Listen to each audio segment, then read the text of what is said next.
ಕೇಸ್ನಲ್ಲಿ ಅನೇಕ ಪ್ರಶ್ನೆಗೆ ಉತ್ತರ ಸಿಕ್ಕಿಲ್ಲ ಅಂದಾಗ ಅದು ಒಂದು ಏನಪ್ಪ ರೂಪ ಪಡಿತಾ ಇದ್ದಾವೆ, ಹೋರಾಟದ ರೂಪ ಪಡಿತಾ ಇದ್ದಾವೆ. ಅದ್ರ ಜೊತೆಗೆ ಇಲ್ಲಿಯೂ ಸಹಿತ ಈ ಹೆಣಗಳು ಇದ್ದಾವಂತ ಏನು ಮನುಷ್ಯ ಬಂದಿದ್ದಾನೆ ಅದ್ರ ನಂತರ ಇದು ತೀವ್ರಗೊಂಡದ. SIT ಬಂದು ಹುಡುಕ್ತಾ ಇದ್ದಾರೆ, ಮಾಡ್ತಿದ್ದಾರೆ, ಇನ್ನೂ ಪ್ರಾಪರಾಗಿ ಆಗಲಿ ಅಂತೇಳಿ. ಇಲ್ಲಿ ಯಾರಿಗೂ ಈ ಮಂಜುನಾಥ ಸ್ವಾಮೀಜಿಯ ಬಗ್ಗೆ ಆಗಿರ್ಬೋದು, ಅಲ್ಲಿ ದೈವ ಸ್ಥಾನದ ಬಗ್ಗೆ ಆಗಿರ್ಬೋದು, ಅಣ್ಣಪ್ಪ ಸ್ವಾಮಿಗಳ ಬಗ್ಗೆ ಆಗಿರ್ಬೋದು, ಅಪಪ್ರಚಾರದಲ್ಲಿ ಯಾರೂ ಮಾಡ್ತಾಯಿಲ್ಲ. ಇವತ್ತು ನಾವು ಎಷ್ಟೋ ಹೇಳಿದ್ರು ಸಹಿತ ನಾವು ನಂಬಿಕೆಯಿಂದ ಬಂದಂಥ ಜನ. ಹೀಗಾಗಿ ನಮಗೆ ಆ ಸ್ಥಾನದ ಬಗ್ಗೆ ಗೌರವದವಿನ ಅದ್ರ ಹಿಂದಿದ್ದವ್ರು ಯಾರು ಅನ್ನೋದು ಗೊತ್ತಾಗಬೇಕಾಗಿದೆ. ಅದ್ರ ಹಿಂದಿದ್ದವ್ರಿಗೆ ಯಾರು ಇರೋದು ಸಿಗಲಿ ಅನ್ನುವಂಥದ್ದು.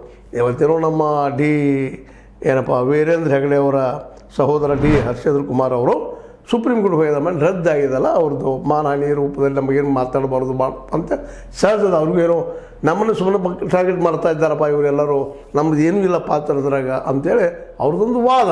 ಮತ್ತು ಸತ್ಯನೂ ಇರ್ಬೋದು ಅವ್ರ ದೃಷ್ಟಿಯಲ್ಲಿ, ಅಷ್ಟು ನಾವು ಹೇಳ್ತಾ ಇಲ್ಲ. ಯಾಕಂದರೆ ಎಲ್ಲಿವರೆಗೆ ಆರೋಪ ಸಿದ್ಧ ಆಗುವುದಿಲ್ಲವೋ ಅಲ್ಲಿವರೆಗೆ ನಿರಪರಾಧಿ ಅವರು. ನಾವು ಆರೋಪ ಮಾಡಿದ್ರೆ ಆರೋಪಿ ಆಗುವುದಿಲ್ಲ, ಅದರಂತ ಆರೋಪ ಇರುವುದು, ಆದರೆ ಅಪರಾಧಿ ಆಗುವುದಿಲ್ಲ. ಭಾಳ ಮಹತ್ವದ ಕೆಲಸ ಅಂದ್ರೆ ಆರೋಪ ಮಾಡಿದ್ರು ಅಪರಾಧಿ ಅಲ್ಲ. ಹಾಗಾಗಿ ಇಲ್ಲೇ ಯಾರೂ ಹೆಗಡೆ ಅವ್ರು ಬಂತಂದವರಾಗಿರ್ಬೋದು, ಇನ್ನೊಬ್ಬರಾಗಿರ್ಬೋದು, ಯಾರೂ ಅಪರಾಧಿಗಳಲ್ಲಿಲ್ಲ ಇನ್ನು. ಯಾಕೆಂದರೆ ತನಿಖೆ ಹಂತದಲ್ಲಿದೆ. ಅದಕ್ಕಾಗಿ ಯಾರೂ ಇಲ್ಲಿ ಗಾಬರಿಗೊಳ್ಳುವಂಥದ್ದು, ಉದ್ರೇಕಕ್ಕೆ ಒಳಗಾಗುವಂಥದ್ದು, ಜನರು ಉದ್ರೇಕಗೊಳಿಸುವಂಥದ್ದು ಯಾವುದೂ ಆಗಬಾರ್ದು. ಯಾಕಂದ್ರೆ ಇವತ್ತು ಲೆಫ್ಟ್ ವಿಂಗ್ದವ್ರು ಇದ್ದಾರೆ, ಅಥವಾ ನಗರ ಏನಪ್ಪ ನೆಕ್ಸ್ಲೈಟ್ಸ್ ಇದ್ದಾರೆ,